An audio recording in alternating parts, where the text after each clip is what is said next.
అందరికీ నమస్తే. నేను మీ లక్కీశ్రీ రైటర్. ఈరోజు లవ్లీ ఫిబ్రవరి సిరీస్లో మనం మాట్లాడుకోబోయే టాపిక్ ఏంటి అంటే heal before you get into a relationship. అంటే ఏంటంటే మీ మనసుకు తగిలిన గాయాన్ని మీరు ఒక రిలేషన్షిప్లోకి ఎంటర్ అవ్వబోయే ముందే మీ మనసుకు తగిలిన గాయాన్ని మీరు మాన్పించుకోండి అని. మీకు వినడానికి కొంచెం కాంప్లికేటెడ్గా అనిపించవచ్చు, కానీ పూర్తి వీడియో విన్నారంటే మీకు నేనేం చెప్పాలనుకుంటున్నానో అర్థమవుతుంది. ఒక చిన్న కథ చెప్తానండి మీకు.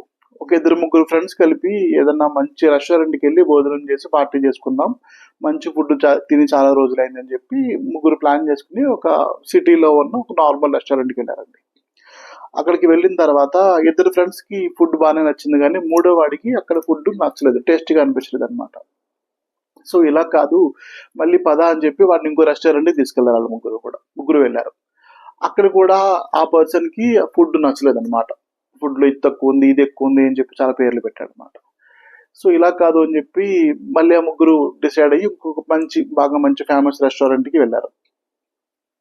అక్కడ ఫుడ్ తిన్నారు. ఫుడ్ తిన్న తర్వాత మిగతా 2 ఫ్రెండ్స్ వెయిట్ చేస్తున్నారు, ఈ రెస్టారెంట్లో ఫుడ్ అయినా వీడికి నచ్చిందా నచ్చలేదా అని చెప్పి. సో ఆ రెస్టారెంట్లో ఫుడ్ కూడా అబ్బాయికి నచ్చలేదు అనమాట. నచ్చపోయేటప్పటికి సరైన ఇంకా కాంప్రమైజ్ అయ్యి ముగ్గురు ఫుడ్ తినేస్తారు. మరుసటి రోజు ఆ ముగ్గురులో ఒక ఫ్రెండ్ ఒక 1 వీక్ తర్వాత ఏం చేస్తారంటే ఆ ఒక రెస్టారెంట్లోని ఫుడ్ పార్సల్ చేయించి పట్టుకొస్తాడు ఈ అబ్బాయి దగ్గరికి. పట్టుకొచ్చి టేస్ట్ చేయించిన తర్వాత తిని నీకు ఎలా ఉందో అనిపించిందో చెప్పు అనగానే ఇతను తింటాడు. తిన్న తర్వాత ఓకే ఈ ఫుడ్ చాలా బాగుంది అంటాడు. అప్పుడు వాడు చెప్పిన నిజం ఏంటంటే, మరి మనం లాస్ట్ వీక్ వెళ్ళాం కదా నార్మల్ రెస్టారెంట్కి, ఇది అదే రెస్టారెంట్లో ఫుడ్. ఆ రోజు నువ్వు ఫుడ్ బాగలేదన్నావు, ఈ రోజేమో బాగుంది అన్నావు, అసలు నువ్వేం చెప్పాలనుకుంటున్నావు అని అడుగుతాడు. అప్పుడు వీడేం చెప్తారంటే, సారీరా, ఆ రోజు మేబీ నా నోరులో కొంచెం ఏదో ఇన్ఫెక్షన్ ఏదో ఉన్నట్టుంది, అందువల్ల నాకు ఎక్కడ ఫుడ్ కూడా నచ్చలేదు అన్నారు. ఇది చాలాసార్లు మన లైఫ్లో కూడా జరుగుతుంది అనమాట. లైఫ్లో ఎలా జరుగుతుంది అంటే, మనం ఏదైనా ఒక పని చేసే ముందు మనకి అప్పటి వరకు ఉన్న అనుభవాలు, ఎక్స్పీరియన్సెస్, మన లైఫ్లో కానీ మన పక్క వాళ్ళ లైఫ్లో కానీ జరిగిన ఎక్స్పీరియన్స్ అని చూసి మనం కొన్ని ప్రీకన్సీవ్డ్ నోషన్స్ అనేవి మన మైండ్లో పెట్టుకుని నడుస్తూ ఉంటాం. అంటే ఆల్రెడీ మనకి జరిగింది మళ్ళీ రిపీట్ అవుతుందేమో అన్న భయం కానీ, లేదంటే మన చుట్టూ మనకు కావాల్సిన వాళ్ళకి జరిగిన విషయం ఏదన్నా తలుచుకుని మనకు కూడా అలాగే అవుతుందేమో అని, లేదు ఎవరైనా మనతోటి చెడుగా వ్యవహరిస్తే మీ ముందు లైఫ్లో వచ్చే వాళ్ళు కూడా ముందు మీరు పరిచయం వాళ్ళు కూడా అలాగే చేస్తారేమో అని ఒక భయం అవ్వచ్చు, ఏదైనా అవ్వచ్చు. సో ఇలాంటి భయాలతో మీరు ఎప్పుడైతే ఒక రిలేషన్షిప్లోకి వెళ్తారో, ఆ రిలేషన్షిప్లో ఎంత మంచిగా అవతలాలు ప్రవర్తించినప్పటికీ కూడా మీకు అది చాలా నెగిటివ్గా అనిపిస్తుంది. ఎస్పెషలీ ఈ 2 ప్రేమికుల విషయంలో కానీ ఒక భార్యాభర్తల విషయంలో ఎలా వర్కౌట్ అవుతుందని చెప్తాను. ప్రేమికులైతే ఈ రోజుల్లో ఏ ప్రేమికులు కూడా ఏంటి అంటే, ఇప్పుడు 20 సంవత్సరాల అబ్బాయిని కానీ 20 సంవత్సరాల అమ్మాయిని కానీ నువ్వు ఎవరినైనా ప్రేమించావంటే, అవును నేను ఎవరినో ప్రేమించాను, నాకు ఆల్రెడీ 3 బ్రేకప్లు అయ్యాయి అంటారు అనమాట. అంటే ఎన్ని బ్రేకప్లు అయితే అంత పెద్ద రికార్డులో ఫీల్ అవుతున్నారు వాళ్ళందరూ కూడా చాలా హ్యాపీగా. అంటే అదేదో పెద్ద రికార్డులో ఫీల్ అవుతున్నారు చాలా మంది. సో కొంతమంది లేదు రిలేషన్షిప్ లో వర్కౌట్ అవ్వదు, so we have to move on అని చెప్పి కొంతమంది చాలా స్టైలిష్ గా అందంగా కూడా చెప్పుకుంటూ ఉంటారు. అండ్ బయటకు వచ్చేసినప్పుడు అవతల పర్సన్ మీద బ్లేమ్ వేసేసి వీళ్ళు బయటకు వస్తుంటారు ఆ రిలేషన్షిప్ లోంచి. ఉదాహరణకి అమ్మాయిలు అయితే వాడే 2-3 పదాలు ఉంటాయి, చాలా టాక్సిక్ రిలేషన్షిప్ అది, అసలు అతను చాలా నార్సిసిస్ట్, నేను అతనితో ఉండడం చాలా ఇది, లైఫ్ లో నేను చాలా మిస్ అయిపోయిన పీరియడ్లో అంటారు. అబ్బాయిలు అయితే నేను చాలా లాయల్ గా ఉన్నాను, ఆయన తనకి ఎందుకు నచ్చలేదు అని చెప్పి ఒక చిన్న, అంటే ఫస్ట్ ఆఫ్ ఆల్ చాలా మంది అబ్బాయిలు డౌట్ గానే ఉంటారు, నేను చాలా పర్ఫెక్ట్ గా ఉన్నాను అయినా నన్ను తను వదిలేసి వెళ్ళిపోయిందన్న బ్లైండ్ కన్ఫ్యూజన్ లోనే ఉంటారు.